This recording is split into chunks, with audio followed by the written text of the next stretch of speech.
So, you're thinking about adopting some hens. I can recommend adopting hens, even from battery hen farms or the equivalent. However, you have to understand that there will be issues and maybe medical problems that you have to overcome. It is a learning process. I adopted 5 hens about 3 years ago from a farm. It was actually a big farm with about 1,000 hens. It was supposed to be an okay farm, but obviously 2 hens were used to being the boss and 3 hens were in a bad shape, having been picked on. This continued, so I decided until they became healthier. So I had to separate them in the beginning until they developed their hierarchy and accepted each other. None of them knew the delights of roaming around outside and digging in the dirt, and it was great to see their transformation. Alex was always the boss. She's the brown one in the picture. She was the strongest, healthiest hen and the first into the garden to dig around. She may have pushed the other hens around, but she also defended them.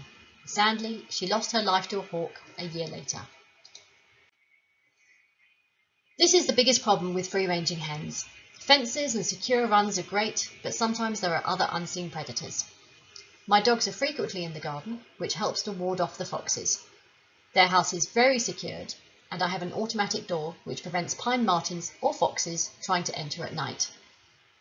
I dug around the house and found loads of old CDs, and I hung them around the garden and tore up some sheeting and strung that around to limit further attacks. And this so far seems to have worked.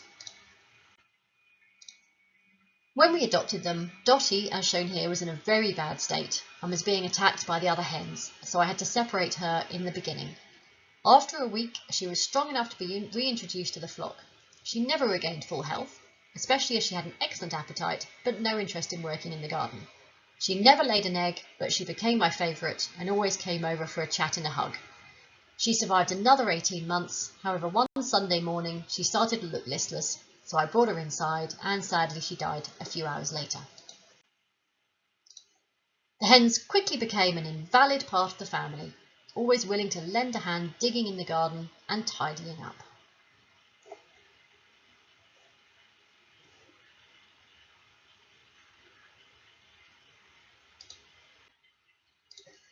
This is Henrietta.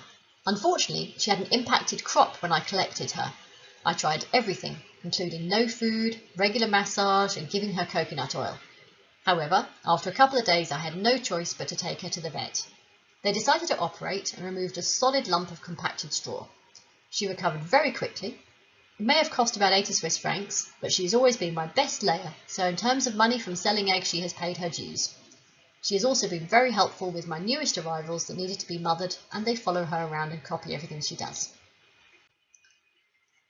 I adopted another 3 last year. They had been kept by someone who suffered from dementia and had not cared for them properly or cleaned out their living area in many months. The whole area just completely stank and it was really awful.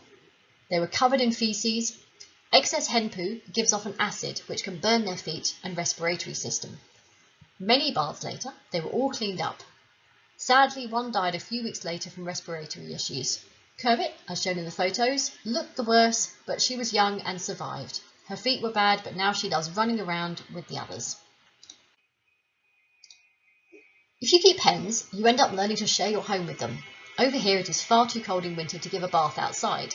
Normally I would just bathe the hens in summertime, but occasionally you have to give one a bath in the wintertime. Some essential oils like oregano oil, tea tree and lavender help treat mites and other health issues, but do be careful with essential oils, as not every oil that you may use for yourself is suitable for use with any of your animals. Epsom salts are great too, especially if there are problems with laying. Cider vinegar can help against pests and keeps their coat shiny, but always remember to give a final rinse with plain water. I provide great places for the hens to dust bathe. However, they are always discovering new places and creating nice holes around the garden, especially where they can hide and blend in. Dust bathing is very important for their feathers and against mites, particularly in summertime.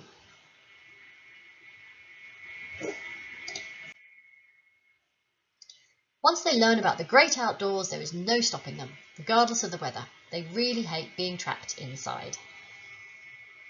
And here is Alex running around the garden looking for bugs and crickets to chase.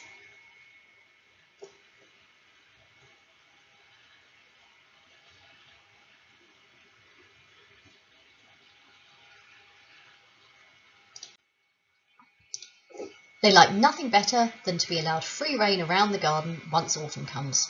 They clear my vegetable patches for me, dig up the soil, and mix up the compost. Here they are destroying a Brussels sprout plant.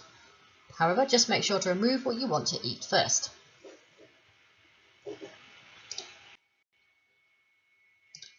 You also have to teach your new puppy to appreciate the hens, and not eat their food or eat their poo, as you can see him doing here.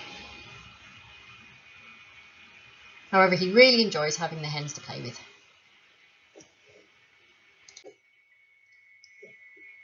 It takes time to learn to look after hens, especially when adopting them. However, the rewards are plentiful. Happy, healthy hens, compost for the garden, and eggs for breakfast. So please enjoy your new arrivals and take care of them.